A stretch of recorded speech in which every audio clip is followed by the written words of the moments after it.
सोचिए कोई इंसान एक बड़े से सुपरमार्केट में घुसता है। मतलब इरादा सिर्फ एक पैकेट दूध या ब्रेड लेने का है। हम्म। और आधे घंटे बाद जब वो बिलिंग काउंटर पर पहुंचता है तो उसकी ट्रॉली चिप्स, कोल्ड ड्रिंक्स और ऐसे महंगे बिस्किट से भरी होती है जिनके बारे में उसने घर से निकलते वक्त सोचा तक नहीं था। बिल्कुल। और फिर बाहर आकर वो खुद को ही कोसता है कि यार मेरी इच्छा शक्ति कितनी कमजोर है।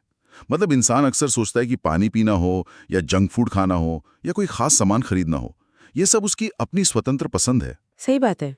हम मानते हैं कि हमारी प्रेरणा या जिसे हम विल पावर कहते हैं वही हमारे हर फैसले का स्टीयरिंग व्हील है। हाँ। लेकिन जो रिसर्च और आर्टिकल्स आज हमारी टेबल पर है ना, वो एक बहुत ही अलग और चौंका देने वाली कहानी बयां करते हैं। वे बताते हैं कि शायद वो स्टीयरिंग व्हील हमारे हाथ में है ही नहीं। एकदम सही। और आज की इस गहरी चर्चा का मिशन इसी विचार का विश्लेषण करना है। बिल्कुल। हम ये समझेंगे कि इंसानी आदतें केवल इच्छा शक्ति से नहीं बदलती, बल्कि पर्यावरण का डिजाइन यानी हमारे आसपास का माहौल वो असली और अदृश्य हाथ है जो हमारे व्यवहार को पूरी तरह से आकार देता है। हाँ। और ये चर्चा उन सभी के लिए एक शॉर्टकट की तरह है जो खुद पर दबाव डाले बिना इस विज्ञान को समझना चाहते हैं और अपनी आदतों में सुधार लाना चाहते हैं। तो चलिए शुरू करते हैं। सबसे पहले ना हमें इस इच्छा शक्ति वाले भ्रम को समझना होगा। हाँ, क्योंकि हम हर चीज के लिए अपनी नीयत को जिम्मेदार ठहराते हैं। अगर कोई इंसान सुबह जल्दी उठकर दौड़ने जाता है तो समाज उसे अनुशासन का प्रतीक मान लेता है। और अगर कोई जंक फूड खाने की आदत नहीं छोड़ पाता तो उसे कमजोर इच्छा शक्ति वाला मान लिया जाता है। बिल्कुल। लेकिन आज जो स्रोत हमारे सामने है वे इस इच्छा शक्ति के भ्रम को जड़ से उखाड़ फेंकते हैं। इन अध्ययनों से ये बात बिल्कुल साफ हो जाती है कि इंसान का व्यवहार, उसकी आदतें और यहाँ तक कि उसके रोजमर्रा के फैसले असल में उसके आसपास मौजूद माहौल की ही उपज है। मतलब हम माहौल के उत्पाद हैं, ना कि सिर्फ अपनी प्रेरणा के।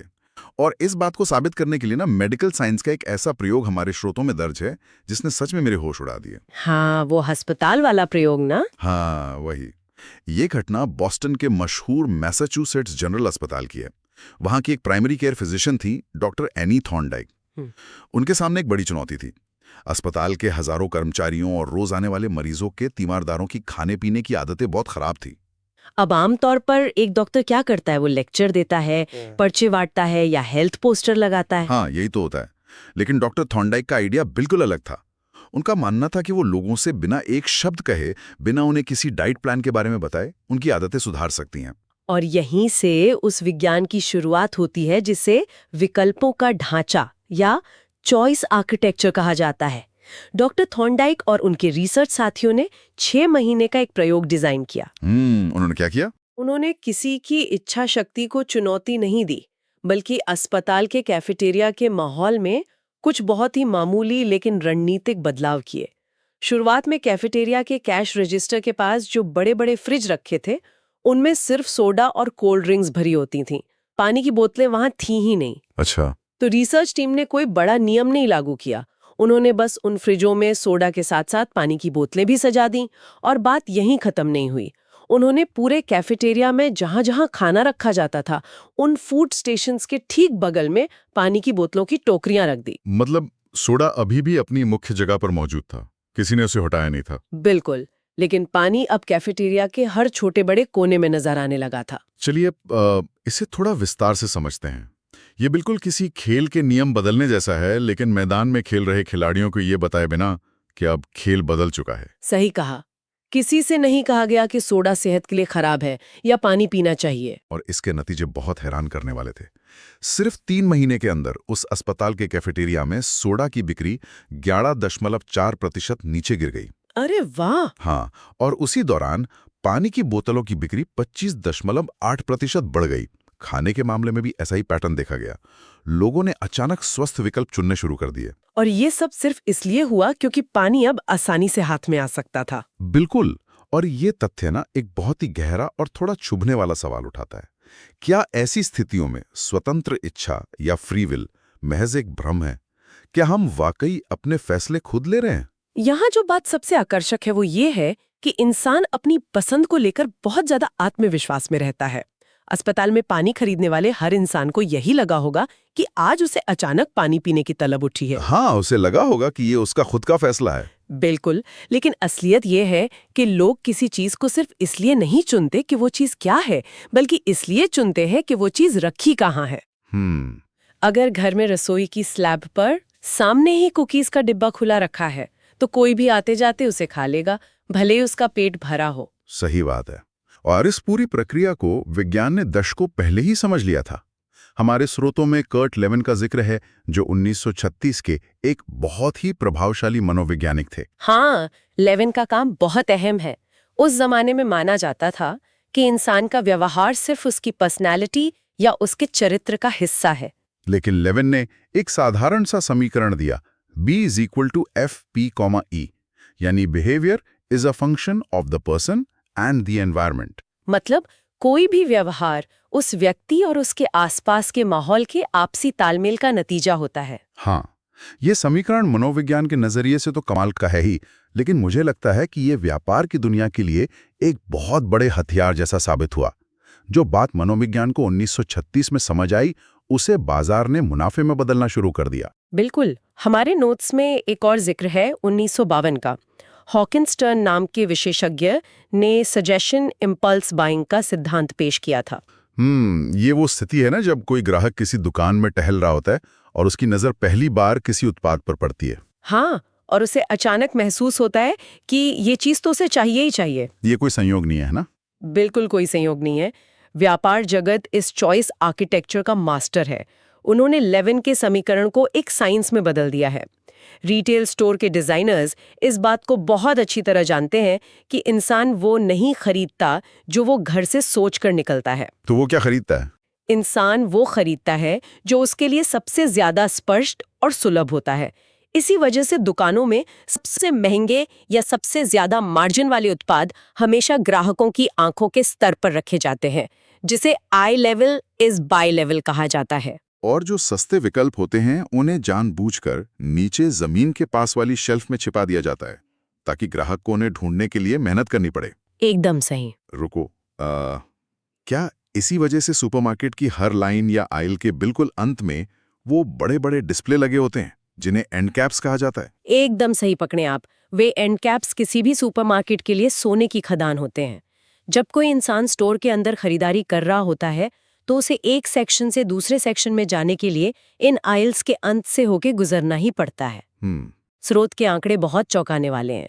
कोका कोला की कुल बिक्री का 45% हिस्सा सिर्फ in end of the aisle rack से आता है। 45%? सोचिए, 45%। ये कोई छोटी बात नहीं है। बिल्कुल नहीं। इंसान ये सोचकर खुश होता है कि उसने खुद अपनी मर्जी से कोका कोला की बोतल उठाई है, जबकि हकीकत ये है कि स्टोर के डिजाइन ने उसके लिए वो चुनाव किया था। वो सिर्फ सबसे आसान रास्ते पर चल रहा था। हाँ। देखो, यहाँ बात सच में बहुत दिलचस्प हो जाती है जब ये सुनते हैं कि एक सुपरमार्केट का डिजाइन हमारे दिमाग को हाईजैक कर रहा है, तो मुझे थोड़ा आश्चर्य होता है। मैं यहाँ थोड़ी चुनौती देना चाहूंगा। हाँ, बताइए। हम इंसान खुद को दुनिया के सबसे बुद्धिमान प्रजाति मानते हैं। हमारे पास तर्क करने की क्षमता है। फिर ऐसा क्यों है कि हम इन व्यापारिक चालों के सामने इतने मजबूर हो जाते हैं? क्या सिर्फ एक डिस्प्ले बोर्ड या आंखों के सामने रखी कोई चीज इंसान जैसी जटिल प्रजाति का बर्ताव बदल सकती है? ये सब जादू जैसा लगता है। ऐसा क्यों है कि हम इतने आसानी से इन संकेतों के शिकार हो जाते हैं? ये चुनौती स्वाभाविक है, लेकिन इसका जवाब हमारे शरीर की बनावट और हजारों साल के विकास क्रम में छिपा है। हमारे जीव विज्ञान ने हमें ऐसा ही बनाया है। मतलब? अगर हम प्रकृति को देखें, तो हर जानवर के पास दुनिया को समझने का अपना एक मुख्य संवेदी तरीका होता है। जैसे बाज अपनी दूरदृष्टि पर निर्भर करता है, वो आसमान से जमीन पर छोटे शिकार को देख लेता है। हाँ, और सांप भी तो अपनी जीभ से हवा को चक्कर शिकार का पता लगाता है। बिल्कुल। शार्क मछलियां पानी में मौजूद छोटी से छोटी बिजली की तरंगों को महसूस कर सकती हैं।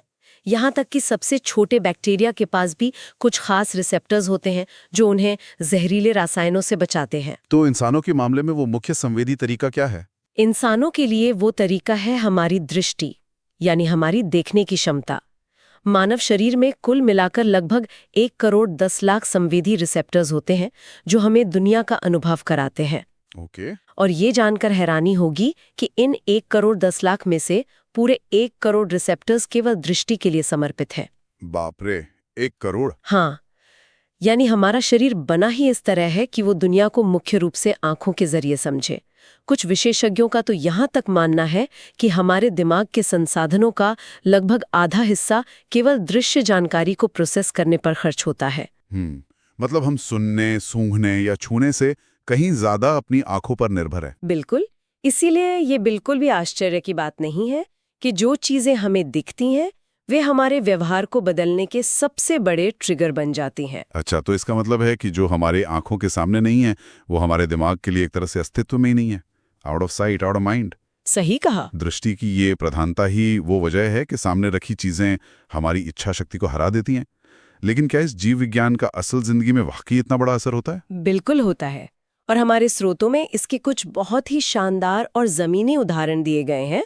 जैसे 1970 के दशक में डच ऊर्जा संकट के दौरान हुआ एक अध्ययन। हाँ, मैंने पढ़ा था इसके बारे में। शोधकर्ताओं ने एम्स्टर्डम के पास एक उपनगर पर गौर किया। वहां के सभी घर एक जैसे बने हुए थे, बिजली के दाम भी सभी के लिए बराबर थे और वहां रहने वाले परिवारों का रहन सहन भी एक जैसा था। लेकिन उन्होंने पाया कि कुछ घर अपने पड़ोसियों के तुलना में पूरे 30% कम बिजली का इस्तेमाल कर रहे थे। अगर सब कुछ एक जैसा था तो ये 30% का बड़ा फर्क कहाँ से आ रहा था? फर्क सिर्फ एक छोटे से दृश्य संकेत का था।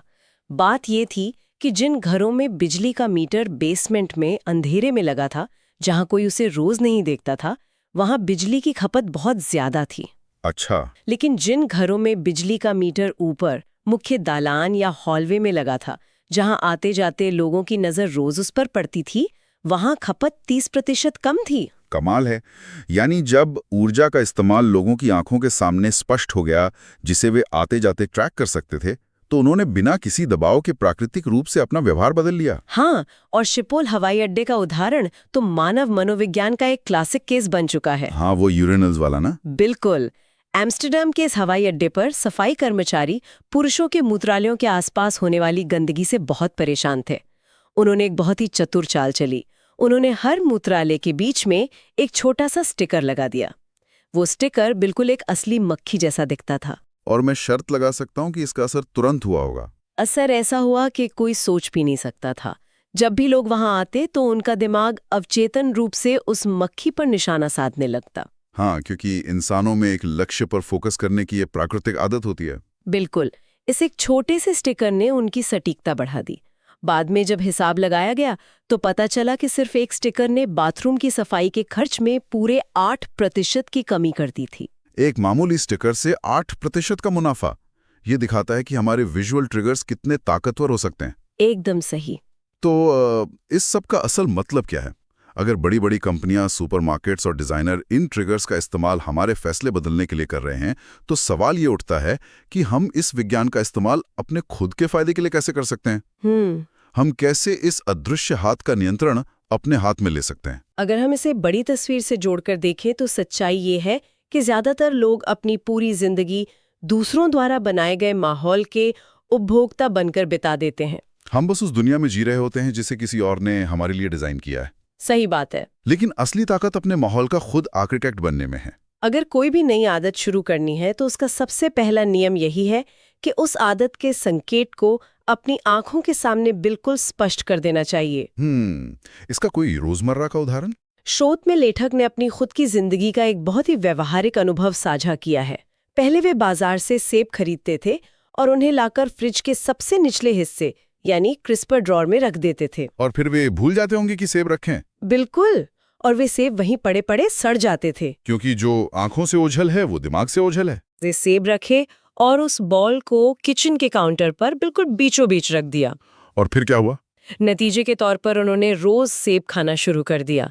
अब उन्हें सेब खाने के लिए अपनी इच्छा शक्ति पर जोर नहीं डालना पड़ता था, क्योंकि सेब खुद उनका ध्यान खींच रहे थे।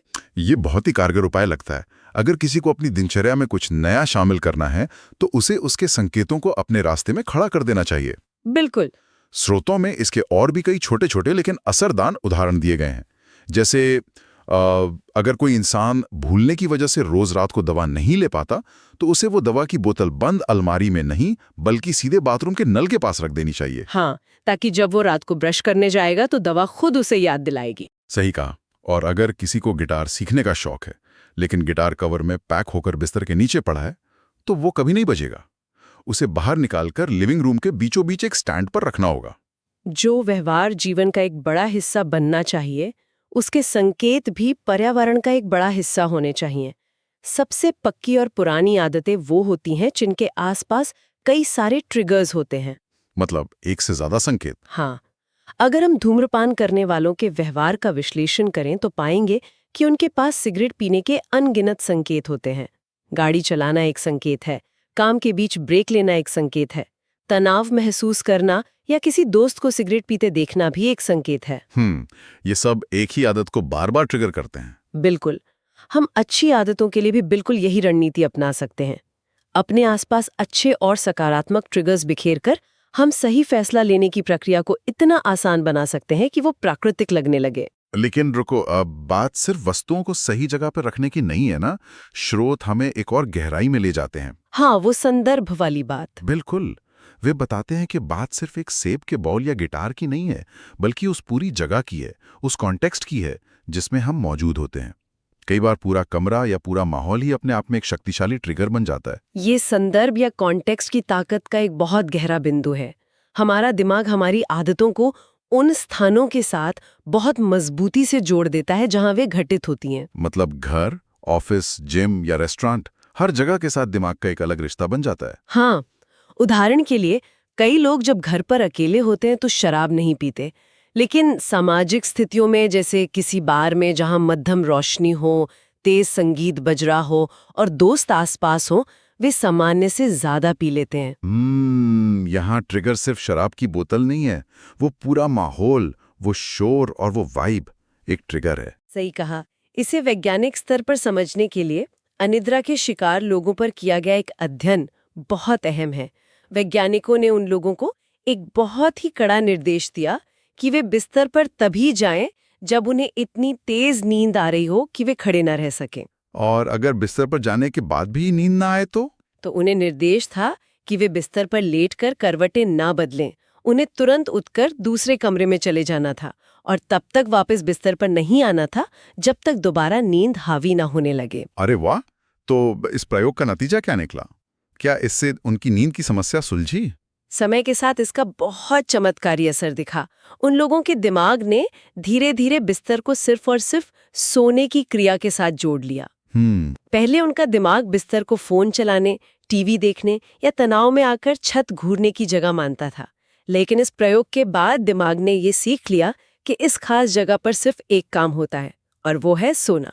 मतलब इस एक जगह के संदर्भ ने उनके दिमाग को शांत कर दिया और अनिद्रा की समस्या में भारी कमी आई। बिल्कुल। चलिए, तो इस सब से हम क्या सीख सकते हैं? इसका सीधा सा अर्थ यह है कि नई आदतें बनाना किसी नई जगह पर कहीं ज्यादा आसान होता है, क्योंकि नई जगह पर हमारी पुरानी आदतों के ट्रिगर्स मौजूद नहीं होते। एकदम सही। अगर किसी को स्वस्थ खाने की आदत डालनी है तो शायद उसे अपनी रोजमर्रा की ग्रोसरी दुकान छोड़कर किसी नए सुपरमार्केट में जाना चाहिए। हाँ, क्योंकि पुरानी दुकान में दिमाग का ऑटो पायलट मोड इंसान को सीधा जंक फूड वाले सेक्शन में ले जाता है, क्योंकि दिमाग को वहां का चॉइस आर्किटेक्चर रटा हुआ है। बिल्कुल। और स्रोत एक बहुत ही शानदार नियम की बात करते हैं जिसे हर इंसान को अपनाना चाहिए। एक जगह एक काम। मतलब रसोई सिर्फ खाने और पकाने के लिए होनी चाहिए, ऑफिस सिर्फ काम के लिए और बिस्तर सिर्फ सोने के लिए। हाँ, और ये नियम आज के आधुनिक जीवन में और भी ज्यादा प्रासंगिक हो गया है। आज हमने अपने सुविधा अनुसार काम, मनोरंजन और आराम की जगहों को आपस में मिला दिया है। सही बात है। लोग बिस्तर पर बैठकर खाना खा रहे हैं और डाइनिंग टेबल पर लैपटॉप खोलकर ऑफिस का काम कर रहे हैं। और जब हम इन जगहों को मिला देते हैं तो हम उनके संकेतों को भी आपस में उलझा देते हैं। और जब काम का संकेत आराम के संकेत से टकराता है तो इंसान का दिमाग हमेशा आसान काम को चुनता है, जो आमतौर पर टालामटोल या मनोरंजन होता है। इस पर मुझे एक बहुत ही सटीक एनालॉजी याद आ रही है। आज के स्मार्टफोन को देखिए, ये किसी स्विस आर्मी चाकू की तरह है। ये मशीन सब कुछ कर सकती है। इसमें ऑफिस के तनाव भरे ईमेल हैं, मनोरंजन के लिए मजेदार वीडियो हैं, दोस्तों से जुड़े रहने के लिए सोशल मीडिया है और पढ़ने के लिए किताबें भी हैं। ये डिवाइस बहुत ताकतवर है, लेकिन इसी वजह से ये संकेतों का एक बहुत बड़ा गड़बड़जाला बन गया है। बिल्कुल। जब कोई इंसान सुबह उठकर अपना फोन उठाता है तो उसके दिमाग को समझ ही नहीं आता कि उसे अभी काम करना है या रिलैक्स करना है या खबरें पढ़नी है। एक ही छोटी सी स्क्रीन में इतने सारे संदर्भ बुरी तरह उलझ गए हैं। ये बहुत ही सटीक और आज के समय की सबसे बड़ी सच्चाई को दर्शाने वाली तुलना है। इस डिजिटल युग में हमने एक जगह एक काम के नियम को पूरी तरह से खो दिया है। हाँ, एक अच्छी और टिकाऊ आदत के लिए हमेशा एक स्थिर और अनुमान लगाने योग्य माहौल की जरूरत होती है। अगर लोग अपने घर के कमरों में या यहाँ तक कि अपने डिजिटल उपकरणों में भी हर चीज के लिए एक स्पष्ट सीमा तय कर लें, तो आदतें अपने आप पनपने लगेंगी। मतलब अगर काम करने की डेस्क सिर्फ काम के लिए समर्पित हो तो वहां बैठते ही फोकस खुद ब खुद आने लगेगा। एकदम सही। तो अगर हम आज के इस पूरे विश्लेषण का एक निचोड़ निकालें तो कुछ मुख्य बातें बिल्कुल साफ हो जाती हैं। पहली बात, किसी भी बदलाव के लिए सिर्फ और सिर्फ इच्छा शक्ति पर निर्भर रहना एक थका देने वाली रणनीति है। विल पावर की एक सीमा होती है। बिल्कुल। दूसरी बात, पर्यावरण में किए गए छोटे छोटे दृश्य बदलाव जैसे पानी की बोतलों की जगह बदलना या सेब को सामने रखना समय के साथ व्यवहार में बहुत बड़े परिणाम ला सकते हैं। हाँ, क्योंकि हर आदत की शुरुआत एक संकेत से होती है। सही कहा। इसलिए जो आदतें छोड़नी हैं उनके संकेतों को अपनी नजरों से दूर करें और जो आदतें अपनानी हैं उन्हें बिल्कुल अपनी आंखों के सामने सजा दें। और सबसे जरूरी बात, उस माहौल के महज एक उपभोक्ता बनकर ना रहें बल्कि अपने माहौल के आर्किटेक्ट बने। और इन सब गहराई भरी बातों से एक बहुत ही महत्वपूर्ण सवाल खड़ा होता है जिस पर हर उस इंसान को विचार करना चाहिए जो तकनीक से जुड़ा है। वो क्या है? आज के समय में हमारा सबसे अधिक समय हमारी इस भौतिक दुनिया के बजाय हमारी डिजिटल दुनिया में बीतता है। हम अपने घरों से ज्यादा अपने फोन और लैपटॉप की स्क्रीन के अंदर समय बिता रहे हैं। ये तो सच है। तो विचार करने वाली बात यह है कि हमारे फोन के अंदर की ये दुनिया, जो पूरी तरह से अनजान टेक कंपनियों, उनके हजारों डिजाइनरों और जटिल एल्गोरिथम द्वारा डिजाइन की गई है, हमारी सोच, हमारे फैसलों और हमारे व्यवहार को किस हद तक अदृश्य रूप से आकार दे रही होगी। ये तो बहुत ही डरावना विचार है। भौतिक दुनिया में तो हम फिर भी सेब को फ्रिज से निकालकर मेज पे रख सकते हैं, लेकिन क्या हम कभी अपनी इस विशाल और उलझी हुई डिजिटल दुनिया के सच्चे आर्किटेक्ट बन पाएंगे, या फिर हम हमेशा उन कंपनियों के चॉइस आर्किटेक्चर के महज एक मोहरे ही बने रहेंगे? सच में ये सोच को एक नई दिशा में ले जाने वाला विचार है। जिस सुपरमार्केट की हमने शुरुआत में बात की थी ना, वो सुपरमार्केट आज एक स्क्रीन के रूप में हर वक्त हमारी जेब में मौजूद है। बिल्कुल। और उसके डिजाइनर हमें लगातार ऐसी चीजें देखने, पढ़ने और खरीदने पर मजबूर कर रहे हैं जो शायद हम कभी नहीं चाहते थे। इस बेचैन करने वाले लेकिन बेहद जरूरी विचार को आज हम यहीं छोड़ते हैं ताकि सब इस पर मनन कर सकें। तब तक के लिए अपनी रोजमर्रा की पसंद के पीछे की असली वजहों को टटोलते रहिए और सबसे बढ़कर अपने आसपास के माहौल को एक सजग आर्किटेक्ट की नजर से देखते रहिए। आज की इस गहरी चर्चा में बस इतना ही।